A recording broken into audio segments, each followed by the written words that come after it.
Em nome do Pai, e do Filho e do Espírito Santo. Amém.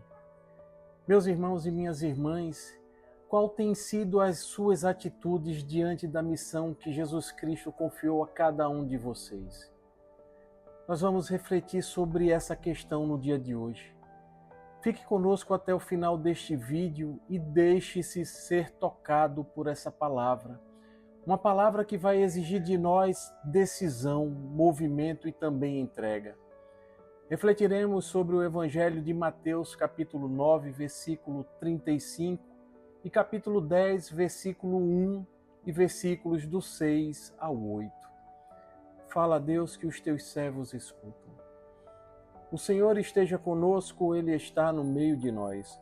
Evangelho de nosso Senhor Jesus Cristo, segundo Mateus. Glória a vós, Senhor. Jesus percorria todas as cidades e aldeias. Ensinava nas sinagogas, pregando o evangelho do reino e curando todo o mal e toda a enfermidade. Jesus reuniu seus 12 discípulos, conferiu-lhes o poder de expulsar os espíritos imundos e de curar todo o mal e toda a enfermidade. E diante as ovelhas que se perderam da casa de Israel, por onde andardes, anunciai que o reino dos céus está próximo.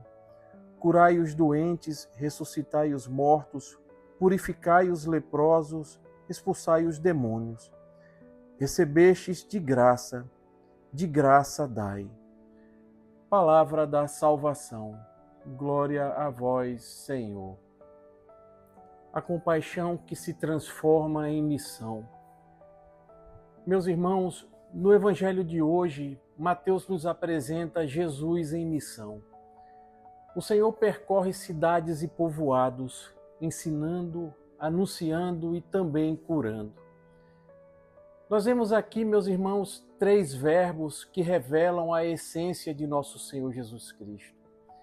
Ele vê, Ele se compadece e Ele age. Mateus nos diz que Jesus ficou com o coração movido de compaixão porque as multidões estavam cansadas, elas estavam abatidas como ovelhas sem pastor. Vejam, aqui está o sentido fundamental deste trecho do Evangelho. O olhar de Jesus, irmãos. Um olhar que não é de julgamento, mas de misericórdia. Um olhar que não está distante de nós, mas profundamente próximo e também atento. Um olhar que não é indiferente às nossas realidades, mas um olhar transformador. E então, ao lermos atentamente esta passagem, nós percebemos nela um ponto decisivo. Antes de enviar, Jesus sente. Antes de agir, Ele ama. E antes de ordenar, Ele se inclina até nós. E aqui vemos que a missão verdadeira, meus irmãos, nasce de um coração que primeiro se compadece. Aqui está o modelo. É exatamente por isso que Jesus chama os seus discípulos, dando a eles autoridade e os enviando em missão. E para onde os seus discípulos vão?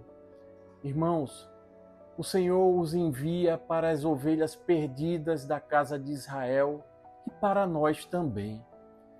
Vejam, a missão de Jesus não começa nos grandes palcos, mas nas feridas mais próximas, nas ovelhas mais machucadas, nos que estão dentro da nossa própria casa, na nossa família, na nossa comunidade, no nosso trabalho e também na nossa vizinhança. Meus irmãos, Jesus entrega aos discípulos um mandato que não é opcional, é imperativo. Curem os doentes, ressuscitem os mortos, purifiquem os leprosos, expulsem os demônios. O que isso significa hoje para nós? É bastante simples e ao mesmo tempo profundo. Curar os doentes, irmãos, significa aproximar-se dos que sofrem. Ressuscitar mortos significa devolver a esperança aos desesperados. Purificar leprosos significa acolher os rejeitados. E expulsar demônios significa ajudar a libertar quem vive oprimido por medos, pelos vícios e também pelas culpas. E aqui entra a sabedoria da Santa Igreja iluminada pelos santos. São João Crisóstomo dizia que não fomos feitos cristãos para nós mesmos, mas para que o mundo seja iluminado por meio de nós. Isso, meus irmãos, se integra profundamente e perfeitamente ao coração do Evangelho de hoje. A fé é dom, mas nunca é posse. Ela é graça, mas nunca é propriedade particular. Ela é recebida, mas deve ser compartilhada. E então chegamos aqui ao versículo que precisa ecoar dentro de nós.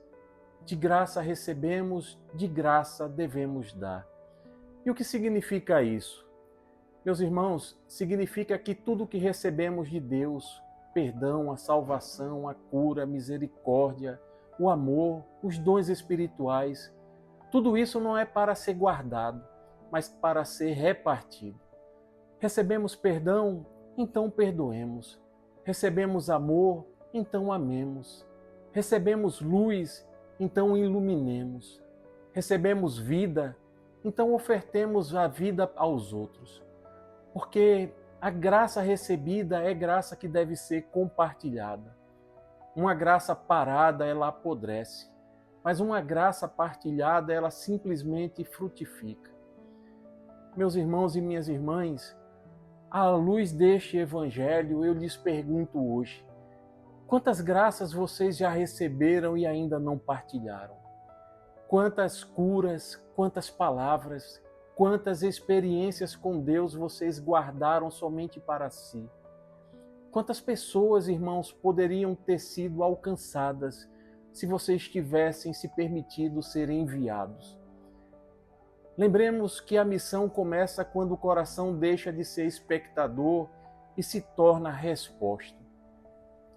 Hoje, o Senhor nos diz de forma particular: filho, filha, eu te dei, agora entrega.